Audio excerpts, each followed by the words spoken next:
Hello दोस्तों, कैसे हैं आप सभी। आज जिस कहानी के बारे में हम आपको बताएंगे वह अज्ञे जी के द्वारा लिखी गई कहानी है रोज। तो शुरू करते हैं कहानी। दोपहर में उस सोने आंगन में पैर रखते हुए मुझे ऐसा जान पड़ा मानो उस पर किसी शाप की छाया मंडरा रही हो।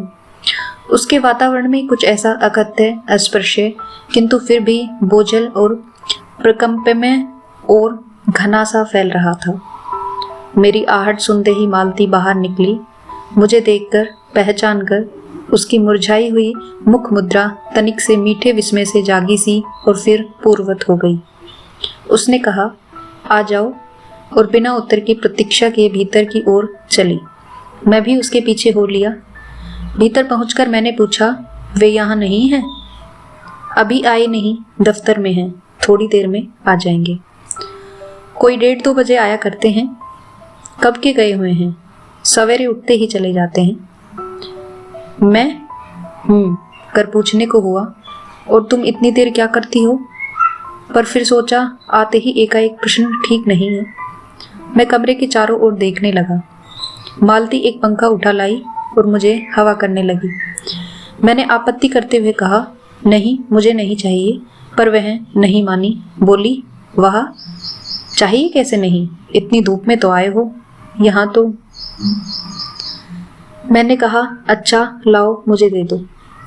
वह शायद ना करने वाली थी, पर तभी दूसरे कमरे से शिशु के रोने की आवाज़ सुनकर उसने चुपचाप पंखा मुझे दे दिया और घुटनों पर हाथ टेक कर एक थकी हुई करके उठी और भीतर चली गई। मैं उसके जाते हुए दुबले शरीर को देखकर सोचता रहा, यह क्या है? यह कैसी छाया सी इस घर पर छाई हुई है। मालती मेरे दूर के रिश्ते की बहन है, किंतु उसे सखी कहना ही उचित है, क्योंकि हमारा परस्पर संबंध सख्य का ही रहा है। हम बचपन से इकट्ठे खेले हैं, इकट्ठे लड़े और पिटे हैं, और हमारी पढ़ाई भी बहुत सी इकट्ठे ही हुई है। और हमारे व्यवहार में सदा सख्य की स्वेच्छा और स्वच्छंदता रही है। वह कभी भ्रातृत्व के या बड़े छोटेपन के बंधनों में नहीं गिरा। मैं आज कोई 4 वर्ष बाद उसे देखने आया हूँ। जब मैंने उसे इससे पूर्व देखा था तब वह लड़की ही थी। अब वह विवाहिता है, एक बच्चे की माँ भी है। इससे कोई परिवर्तन उसमें आया होगा, और यदि आया होगा तो क्या, यह मैंने अभी तक नहीं सोचा। किंतु अब उसकी पीठ की ओर देखता हुआ मैं सोच रहा था, यह कैसी छाया इस घर पर छाई हुई है, और विशेषतया मालती पर। मालती बच्चे को लेकर लौट आई और फिर मुझसे कुछ दूर नीचे बिछी हुई दरी पर बैठ गई। मैंने अपनी कुर्सी घुमाकर कुछ उसकी ओर उन्मुख होकर पूछा, इसका नाम क्या है? मालती ने बच्चे की ओर देखते हुए उत्तर दिया, नाम तो कोई निश्चित नहीं किया, वैसे टीटी कहते हैं। मैंने उसे बुलाया, टीटी, टीटी, आजा। पर वह अपनी बड़ी बड़ी आंखों से मेरी ओर देखता हुआ अपनी माँ से चिपट गया और रुआसा सा होकर करने लगा, ओह। मालती ने फिर उसकी ओर एक नज़र देखा और फिर बाहर आंगन की ओर देखने लगी। काफ़ी देर मौन रहा। थोड़ी देर तक वह मौन आकस्मिक ही था, जिसमें मैं प्रतीक्षा में था कि मालती कुछ पूछे, किंतु उसके बाद एकाएक मुझे ध्यान हुआ मालती ने कोई बात ही नहीं की। यह भी नहीं पूछा कि मैं कैसा हूँ, कैसे आया हूँ। चुप बैठी है। क्या विवाह के 2 वर्ष में ही वह बीते दिन भूल गई, या अब मुझे दूर इस विशेष अंतर पर रखना चाहती है, क्योंकि वह निर्बाध स्वच्छंदता अब तो नहीं हो सकती, पर फिर भी ऐसा मौन जैसा अजनबी से भी नहीं होना चाहिए। मैंने कुछ खिन्न सा होकर दूसरी ओर देखते हुए कहा, जान पड़ता है तुम्हें मेरे आने से विशेष प्रसन्नता नहीं हुई। उसने एकाएक चौंक कर कहा,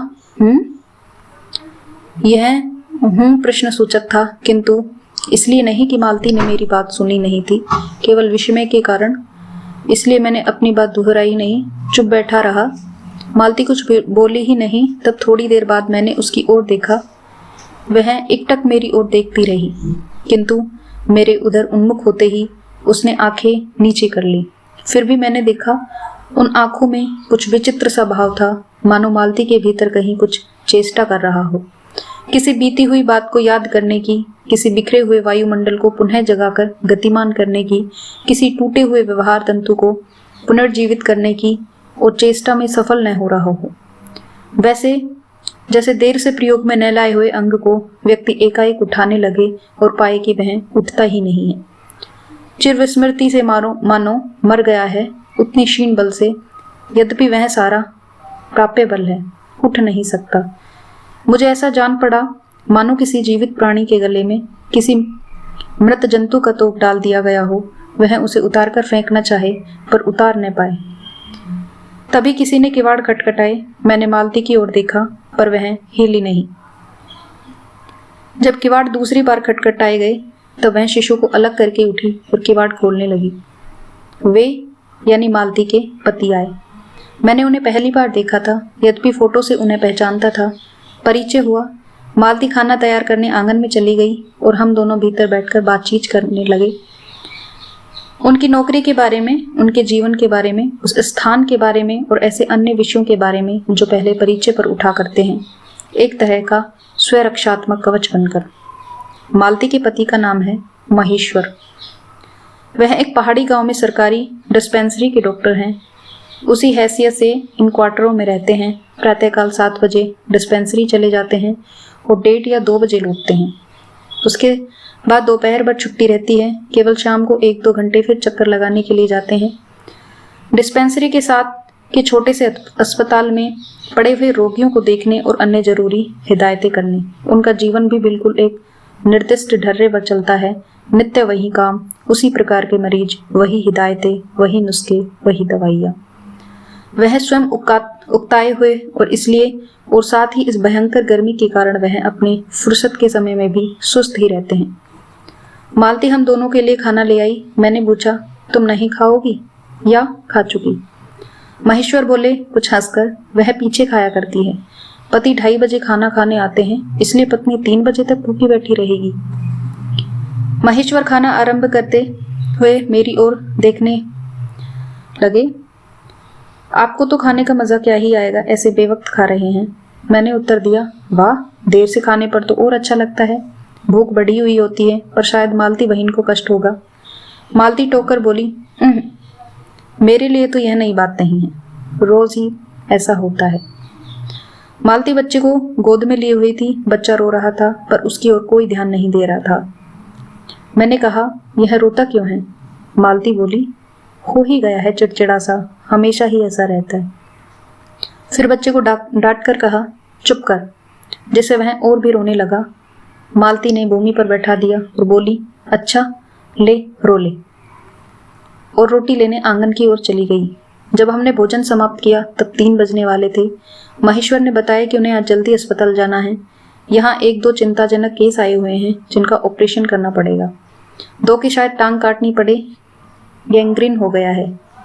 थोड़ी ही देर में वह चले गए। मालती किवाड़ बंद कर आई और मेरे पास बैठने ही लगी कि मैंने कहा, अब खाना तो खा लो, मैं उतनी देर टीटी से खेलता हूँ।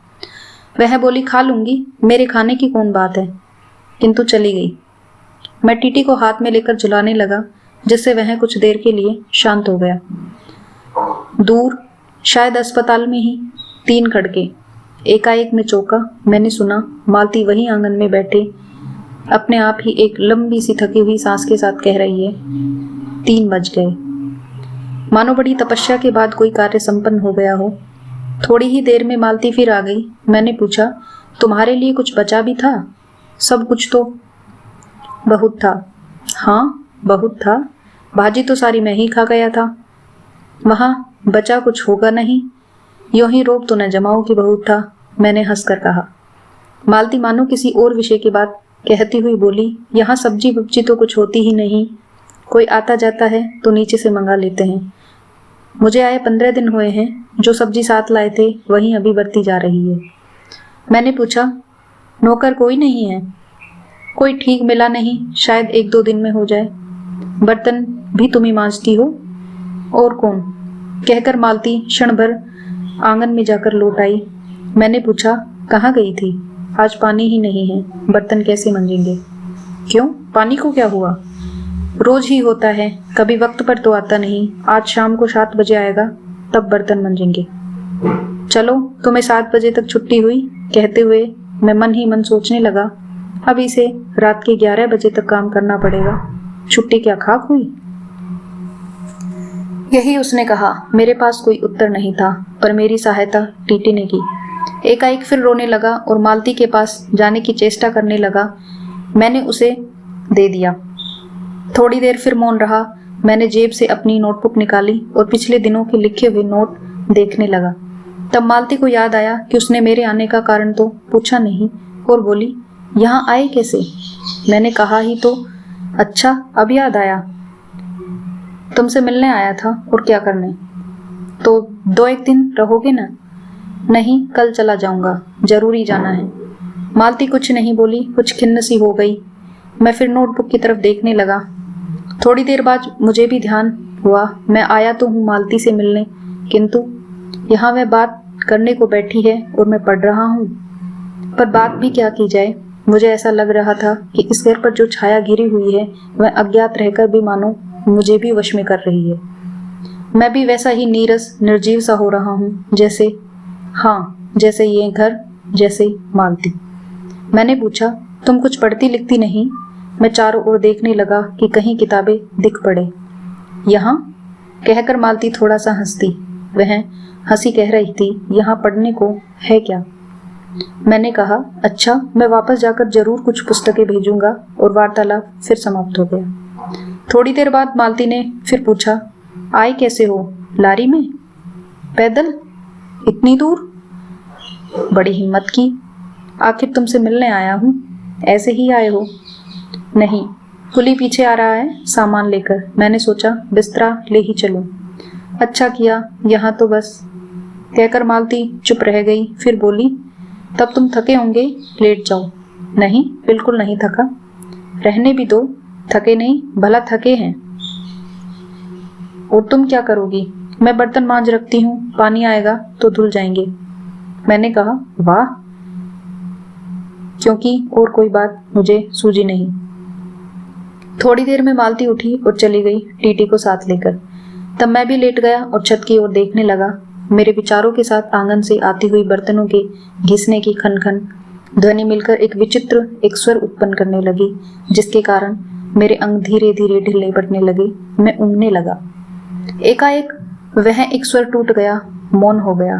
इससे मेरी तंद्रा भी टूटी। मैं उस मौन में सुनने लगा।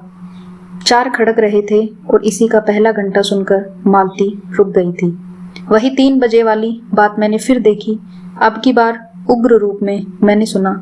मालती एक बिल्कुल अनैच्छिक, अनुभूतिहीन, नीरस, यंत्रवत, वह भी थके हुए यंत्र के से स्वर में कह रही है, 4 बज गए।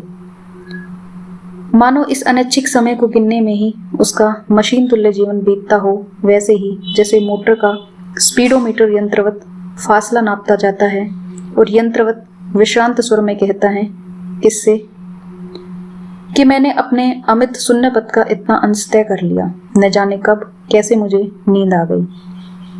तब 6 कभी के बज चुके थे जब किसी के आने की आहट से मेरी नींद खुली और मैंने देखा कि महेश्वर लौट आए हैं और उनके साथ ही बिस्तर लिए हुए मेरा कुली। मैं मुंह धोने को पानी मांगने को ही था कि मुझे याद आया, पानी नहीं होगा। मैंने हाथों से मुंह पोंछते पोंछते महेश्वर से पूछा, आपने बड़ी देर की? उन्होंने किंचित ग्लानि भरे स्वर में कहा, हाँ, आज वह गैंग्रीन का ऑपरेशन करना ही पड़ा। एक कराया हूँ, दूसरे को एम्बुलेंस में बड़े अस्पताल भिजवा दिया है। मैंने पूछा, गैंग्रीन कैसे हो गया? एक कांटा चुभा था, उसी से हो गया। बड़े लापरवाह लोग होते हैं यहाँ के। मैंने पूछा, यहाँ आपको केस अच्छे मिल जाते हैं? आय के लिहाज से नहीं, डॉक्टर के अभ्यास के लिए? बोले, हाँ, मिल ही जाते हैं। यहीं गैंग्रीन हर दूसरे चौथे दिन एक केस आ जाता है, नीचे बड़े अस्पतालों में भी। मालती आंगन से ही सुन रही थी, अब आ गई, बोली, हाँ, केस बनाते देर क्या लगती है? कांटा चुभा था, इस पर टांग काटनी पड़े। यह भी कोई डॉक्टर ही है, हर दूसरे दिन किसी की टांग, किसी की बाह काट आते हैं। इसी का नाम है अच्छा अभ्यास। महेश्वर हंसे, बोले, न काटे तो उसकी जान गंवाए। हाँ, पहले तो दुनिया में कांटा ही नहीं होते थे। आज तक तो सुना नहीं था कि कांटों के चुभने से मर जाते हैं। महेश्वर ने उत्तर दिया, मुस्कुरा दिए। मालती मेरी ओर देखकर बोली, ऐसे ही होते हैं डॉक्टर, सरकारी अस्पताल है, न क्या परवाह है। मैं तो रोज ही ऐसी बातें सुनती हूँ, अब कोई मर मुर जाए तो ख्याल ही नहीं होता। पहले तो रात रात भर नींद नहीं आया करती थी। तभी आंगन में खुले हुए नल ने कहा टिप टिप टिप टिप। मालती ने कहा पानी और उठकर चली गई। खनखनाहट से हमने जाना बर्तन धोए जाने लगे हैं। टीटी महेश्वर की टांगों के सहारे खड़ा मेरी ओर देख रहा था। अब एकाएक उन्हें छोड़कर मालती की ओर खिसकता हुआ चला। महेश्वर ने कहा उधर मत जा और उसे गोद में उठा लिया। वह मचलने और चिल्ला चिल्ला कर रोने लगा। महेश्वर बोले अब रो रो कर सो जाएगा, तभी घर में चैन होगी। मैंने पूछा आप लोग भीतर ही सोते हैं? गर्मी तो बहुत होती है। होने को तो मच्छर भी बहुत होते हैं, पर यह लोहे के पलंग उठाकर बाहर कौन ले आए? अब कि नीचे जाएंगे तो 4 पहिया ले आएंगे। फिर कुछ रुककर बोले आज तो बाहर ही सोएंगे, आपके आने का इतना लाभ भी होगा। टीटी अभी तक रोता ही जा रहा था। महेश्वर ने उसे एक पलंग पर बिठा दिया और पलंग बाहर खींचने लगे। मैंने कहा मैं मदद करता हूँ और दूसरी ओर से पलंग उठाकर निकलवा दिए। अब हम तीनों, महेश्वर, टीटी और मैं, दोनों पलंगों पर बैठ गए और वार्तालाप के लिए उपयुक्त विषय न पाकर उस कमी को छुपाने के लिए टीटी से खेलने लगे। बाहर आकर वह कुछ चुप हो गया था, किंतु बीच बीच में जैसे एकाएक कोई भूला हुआ कर्तव्य याद करके रो उठता था और फिर एकदम चुप हो जाता था। और कभी कभी हम हंस पड़ते थे या महेश्वर उसके बारे में कुछ बात कह देते थे। मालती बर्तन धो चुकी थी। जब वह उन्हें लेकर आंगन के एक और रसोई की छप्पर की ओर चली तब महेश्वर ने कहा थोड़े से आम लाया हूँ, वह भी धो लेना। कहाँ हैं? अंगीठी पर रखे हैं, कागज में लिपटे हुए। मालती ने भीतर जाकर आम उठाए और अपने आंचल में डाल लिए। जिस कागज में वे लिपटे हुए थे वह किसी पुराने अखबार का टुकड़ा था। मालती चलती चलती संध्या के उस क्षण प्रकाश में उसी को पढ़ती जा रही थी। वह नल के पास जाकर खड़ी उसे पढ़ती रही। जब दोनों ओर पढ़ चुकी तब एक लंबी सांस लेकर उसे फेंककर आम धोने लगी। मुझे एकाएक याद आया, बहुत दिनों की बात थी जब हम अभी स्कूल में भर्ती हुए ही थे, जब हमारा सबसे बड़ा सुख, सबसे बड़ी विजय थी हाजिरी को खो चुकने के बाद चोरी से क्लास से निकल भागना और स्कूल से कुछ दूरी पर आम के बगीचे में पेड़ों पर चढ़कर कच्ची आमियां तोड़ तोड़ कर खाना। मुझे याद आया कभी जब मैं भाग जाता और मालती नहीं आ पाती थी तब मैं भी खिन्न मन लौट आया करता था। मालती कुछ नहीं पढ़ती थी, उसके माता पिता तंग थे। एक दिन उसके पिता ने उसे एक पुस्तक लाकर दी और कहा कि इसके 20 पेज रोज पढ़ना करो।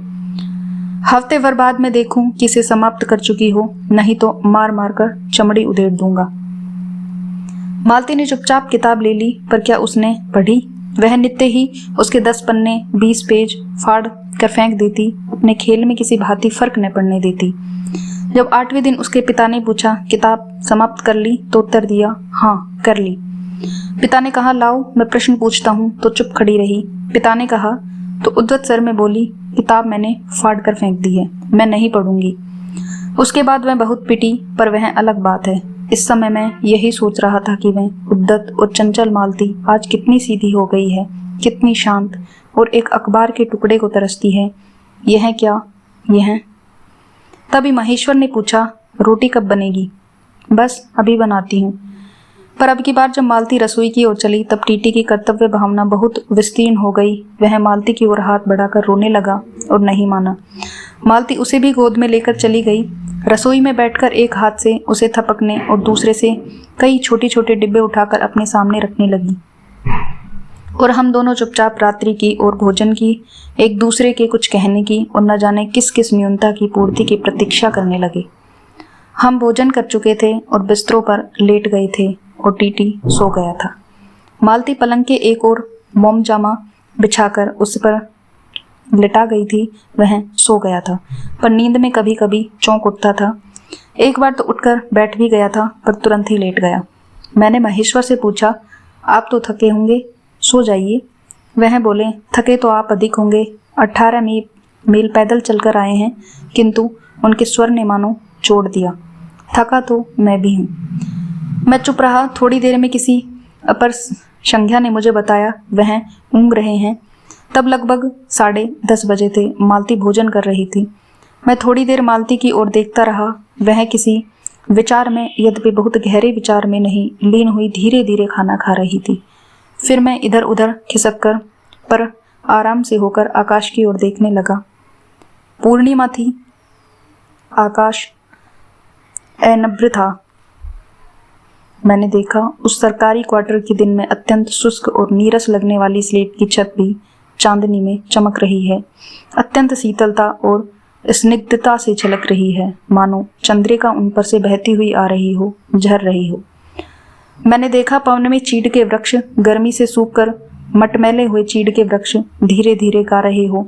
कोई राग जो कोमल है किंतु करुण नहीं, अशांति में है किंतु उद्वेग में नहीं।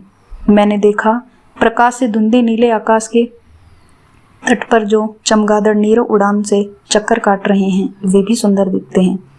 मैंने देखा दिन भर की तपन, अशांति, थकान, दहा पहाड़ों में से भाप से उठकर वातावरण में खोए जा रहे हैं, जिसे ग्रहण करने के लिए पर्वत शिशुओं ने अपनी चीड़ वृक्ष रूपी भुजाएं आकाश की ओर बढ़ा रखी है। पर यह सब मैंने ही देखा, अकेले मैंने। महेश्वर ऊँघ रहे थे और मालती उस समय भोजन से निवृत्त होकर दही जमाने के लिए मिट्टी का बर्तन गर्म पानी से धो रही थी और कह रही थी अभी छुट्टी हुई जाती है, और मेरे कहने पर ही कि 11 बजने वाले हैं, धीरे से सिर हिलाकर जता रही थी कि रोज ही इतने बज जाते हैं। मालती ने वह सब कुछ नहीं देखा। मालती का जीवन अपनी रोज की नियत गति से बहा जा रहा था और एक चंद्रमा की चंद्रिका के लिए एक संसार के रुकने को तैयार नहीं था।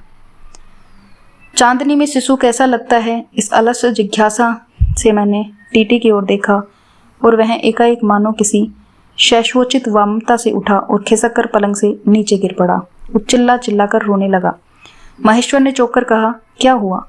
मैं झपट कर उसे उठाने दौड़ा। मालती रसोई से बाहर निकल आई। मैंने उसे खट शब्द को याद करके धीरे से करुणा भरे स्वर में कहा, चोट बहुत लग गई बेचारे के। यह सब मानो एक ही क्षण में एक ही क्रिया की गति में हो गया। मालती ने रोते हुए शिशु को मुझसे लेने के लिए हाथ बढ़ाते हुए कहा, इसके चोटें लगती ही रहती है, रोज ही गिर पड़ता है।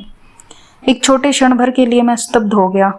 फिर एकाएक मेरे मन में मेरे समूचे अस्तित्व ने विद्रोह के स्वर में कहा, मेरे मन में भीतर ही बाहर एक शब्द भी नहीं निकला, माँ, युवती माँ, यह तुम्हारे हृदय को क्या हो गया है जो तुम अपने एकमात्र बच्चे के गिरने पर ऐसी बात कह सकती हो, और यह अभी जो तुम्हारा सारा जीवन तुम्हारे आगे है।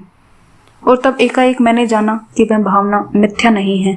मैंने देखा कि सचमुच उस कुटुंब में कोई गहरी भयंकर छाया घर कर गई है। उनके जीवन के इस पहले ही यौवन में घुन की तरह लग गई है। उसका इतना अभिन्न अंग हो गई है कि वे उसे पहचानते ही नहीं, उसी की परिधि में घिरे हुए चले जा रहे हैं। इतना ही नहीं, मैंने उस छाया को देख भी लिया। इतनी देर में पूर्ववत शांति हो गई थी। महेश्वर फिर लेटकर ऊँघ रहे थे। टीटी मालती के लेटे हुए शरीर से चिपट कर चुप हो गया था। यद्यपि कभी एकाध सिसकी उसके छोटे से शरीर को हिला देती थी, मैं भी अनुभव करने लगा था कि बिस्तर अच्छा सा लग रहा है। मालती चुपचाप ऊपर आकाश में देख रही थी, किंतु क्या चंद्रिका को या तारों को। तभी 11 का घंटा बजा। मैंने अपनी बाहरी हो रही पलकें उठाकर अकस्मात किसी अस्पष्ट प्रतीक्षा से मालती की ओर देखा। 11 के पहले घंटे की खड़कन के साथ ही मालती की छाती एकाएक फफोले की भांति उठी और धीरे धीरे बैठने लगी, और घंटा ध्वनि के कंपन के साथ ही मूक हो जाने वाली आवाज में उसने कहा, 11 बज गए। तो ये थी कहानी अज्ञे जी के द्वारा लिखी गई रोज। इसी के साथ आप सभी का धन्यवाद।